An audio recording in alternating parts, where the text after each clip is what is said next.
back, 6th grade virtual learners. This is another edition of Too Good for Drugs.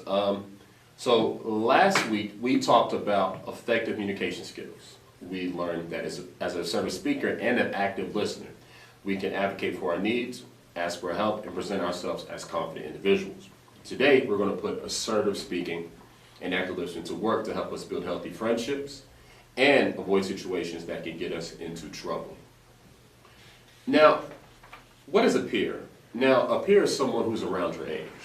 And when someone tries to peer pressure you, that means someone who's around your age is trying to make you do something that you don't want to do.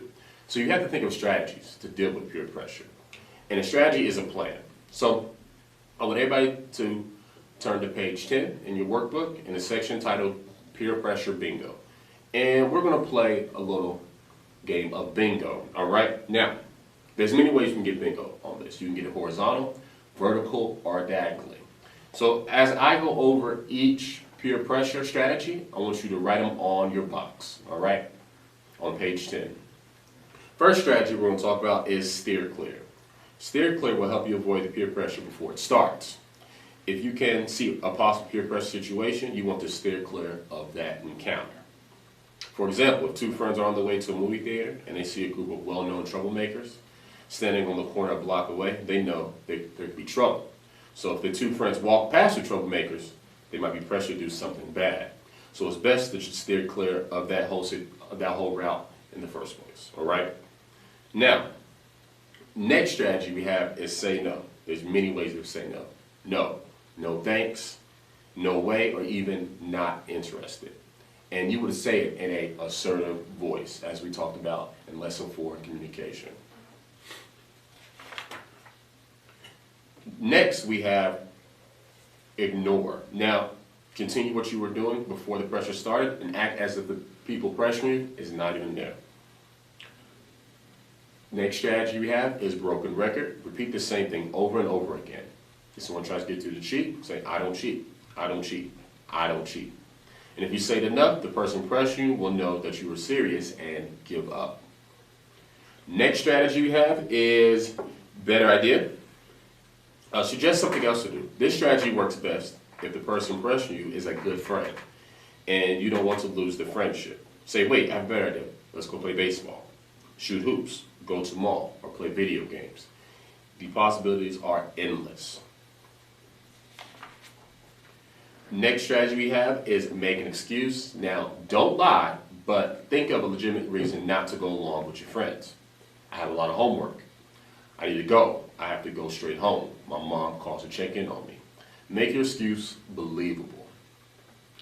Next, we have reverse the pressure. Say, why are you pressuring me? Or if you were my friend, you wouldn't pressure me this way. And this puts the pressure back on the person pressuring you. Now, next strategy you have, which is the last one, is state the facts. Tell the person pressuring you the possible consequences of that decision. If I'm caught cheating, I'll get a 0 on the test, or I will get suspended from school. Now, different situations call for different peer pressure strategies. When faced with peer pressure, take a minute to stop, think, and choose the strategy that will work best for the situation. So, to go over these strategies again, we're going to play a little game called Peer Pressure Bingo. So we'll do at least 2 rounds. So we'll be on round 1, so you have to get box number 1 3 times in a row, whatever your strategy is at, all right? I'm going to read a scenario, and at home, you try to guess. Then you'll mark on your on page 10 what strategy it is and mark box number 1, all right? So first scenario. On the way to grab some burgers, Dan and Javon received a text message from Albert about a party. He invited them to tag along, but he mentioned there might be drugs. Dan and Javon didn't want to take any chances, so they decided to avoid the party. So the answer to that is steer clear. So wherever steer clear is on your board, mark box number 1. Next, Warren wanted to copy Angel's answers to the math test, but her answers were covered. He kept trying to get her attention so she would move her cover sheet, but she didn't seem to notice him. So the answer to that is ignore. So wherever ignore is at, mark box number 1. Next, Joanne and Pam were shopping at the mall when Joanne saw a ring she liked. She said, I want that ring, but I don't have enough money to buy it. I'll talk to the clerk, and then when he's not looking, you put the ring in your pocket. Pam said firmly, no way. And the answer to that is, say no. Next, Melissa and Shayna were invited to a friend's house. They heard that the friend's parents were out of town, so Melissa looked Shayna in the eye and said, I have a better idea. Let's go to the park instead. So the answer to that is, better idea. Now, if you got bingo, good job.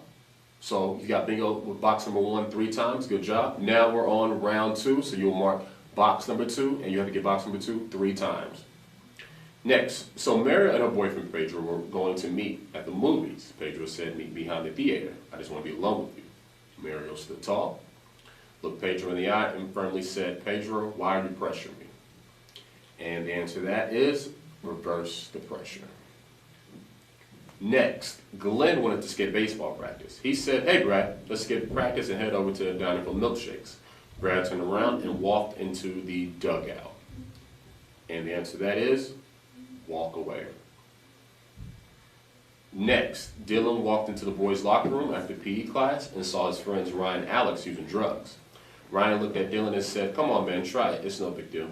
Dylan stood tall and said, don't you know that using drugs can cause brain damage and even kill you? So the answer to that is, state the facts. So last question for round 2. Sally was at Jane's house. Jane's parents weren't home, so Sally thought it would be fun to invite a bunch of friends to hang out. Jane said, I don't want to. Sally pressured, come on. Jane said, come on, Jane. Your parents would never know. Jane repeated, I don't want to. Sally taunted, you're such a chicken. Jane firmly stated, I don't want to. And the answer to that is, broken record. So if you got bingo, which is box number 2, 3 times in a row, good job. Now, today we practiced 9 peer pressure strategies. We also learned that friends who encourage us make healthy decisions help us stay focused on our goals. So next week, we're going to talk about the effects alcohol has on the teenage brain.